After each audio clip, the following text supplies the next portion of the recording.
Assalamualaikum warahmatullahi wabarakatuh. Perkenalkan, nama saya Adisti Khairunisa Putri. Saya dari kelas 2E jurusan Psikologi UIN Sunan Gunung Jati Bandung. Di sini saya akan membahas tentang uji Wilcoxon, mata kuliah statistik inferensial.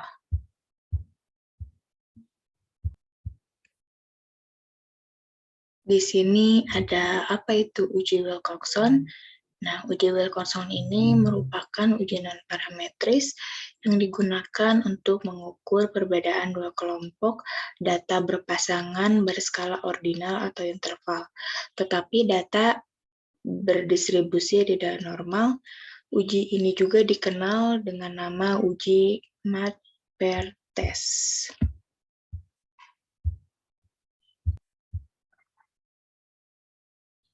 Di sini ada fungsinya. Yang pertama itu untuk menguji perbedaan dua sampel berpasangan. Yang kedua, menguji efektivitas suatu treatment. Yang ketiga, alternatif dari uji Piret test jika uji normalitas tidak dapat dipenuhi. Di sini juga ada spesifikasi. Yang pertama yaitu data observasi berskala ukur sekurang-kurangnya interval. Yang kedua, asal populasinya sama. Yang ketiga, memperhatikan arah perbedaan dan nilai relatif perbedaan dari kedua keadaan atau perlakuan. Nah, di sini ada statistik uji jika N lebih kecil dari 25.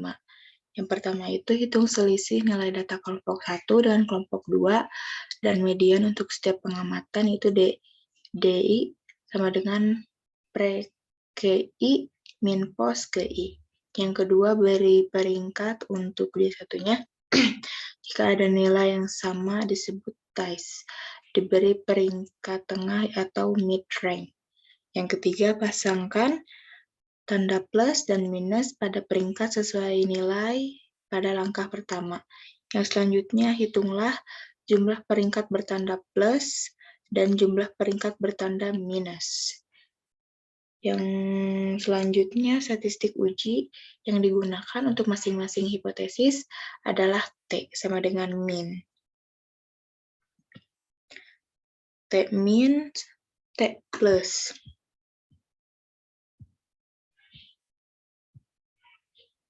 Nah, di sini ada kriteria uji. Tolakan 0 jika T hitung itu lebih kecil dari T tabel, di mana T tabel diperoleh dari tabel Wilcoxon, atau p-value itu kurang dari alfa. Nah, di sini ada statistik uji jika N lebih besar dari 25. Di sini untuk sampel yang besar, nilai statistik uji untuk uji Wilcoxon menggunakan pendekatan distribusi normal. Rumus statistiknya ini seperti ini yang ada pada di gambar, di mana nilai T ini nilai koefisien Wilcoxon yang dihitung dengan melihat ranking tanda yang lebih kecil frekuensinya. N ini jumlah seluruh sampel dikurangi jumlah sampel yang nilai. Yang D-nya ini adalah 0. Nah, satu arah itu adalah tolakan 0 jika set hitungnya tuh lebih besar dari Z alfanya diterima dalam hal lainnya. Dan yang dua arah ini tolakan 0 jika Z hitungnya itu lebih besar dari Z alfa per 2 diterima dalam hal lainnya. Di sini ada juga kasus 1, dan ini solusinya seperti ini. Tapi di sini saya akan mempraktekkan yang kasus 2. Nah, ini. Di sini soalnya seorang peneliti di bidang marketing melakukan penelitian dengan tujuan untuk menguji perbedaan penjualan sebelum dan sesudah perusahaan. Memasang iklan di surat kabar rakyat pos untuk keperluan tersebut. Diambil sampel secara acak sebanyak 30 perusahaan. Nah, data diperoleh sebagai berikut. Nah, ini adalah tabel dari datanya. Nah, lalu kita analisis menggunakan aplikasi SPSS.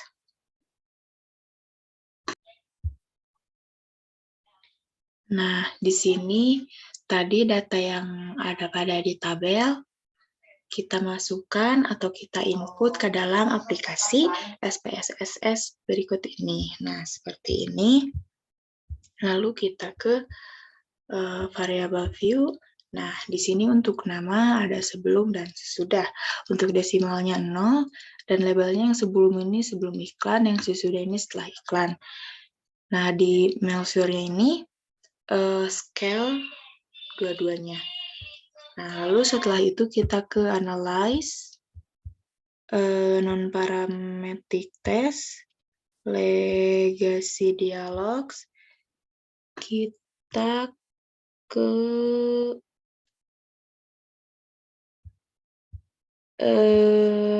relate sample.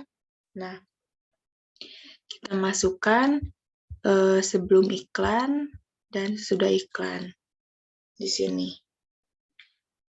Nah, lalu kita checklist yang Will Coxon. Lalu kita oke. Nah, lalu setelah di oke, akan muncul output.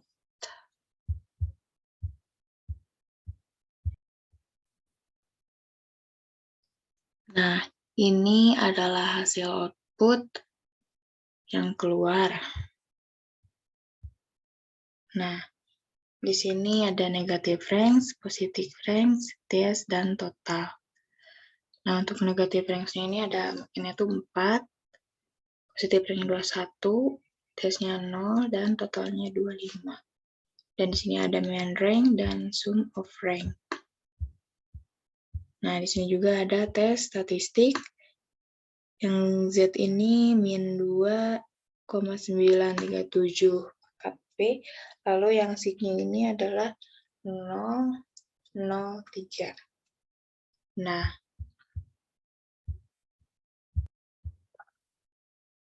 Nah, di sini ada hipotesis statistiknya. H0-nya ini T1 sama dengan T2, yaitu tidak terdapat perbedaan penjualan sebelum dan sesudah perusahaan memasang iklan di surat kabar rakyat pos.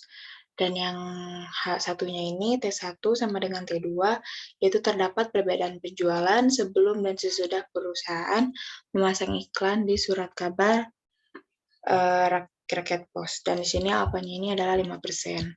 Nah, di sini tadi sudah dijelaskan ya. Nah, negatif range-nya ini segini, nitranya segini, ininya segini, terus ini juga yang sebelum iklan, sesudah iklan dan sebelum iklan itu segini. Nah, yang berarti tolakan 0 jika Z hitung ini lebih besar dari Z alpha diterima dalam hal lainnya. Nah, berdasarkan SPSS ini, Z hitungnya itu sama dengan min 2,937 ya. Nih, nah. Lalu, dengan alfa 0,05 diperoleh nilai Z tabel sama dengan 1,64 dari tabel distribusi normal baku. Jadi, Z hitungnya itu 2,97 lebih besar dari Z tabel sama dengan 1,64 atau p-value sama dengan 0,003 lebih kecil dari alfa sama dengan 0,05, maka 0 ditolak. Nah, kesimpulannya berdasarkan hasil tersebut, maka dapat disimpulkan bahwa terdapat perbedaan penjualan sebelum dan sesudah perusahaan memasang iklan di surat kabar rakyat pos. Mungkin itu saja yang saya bisa dapat sampaikan. Mohon maaf apabila ada kekurangannya. Saya ucapkan terima kasih.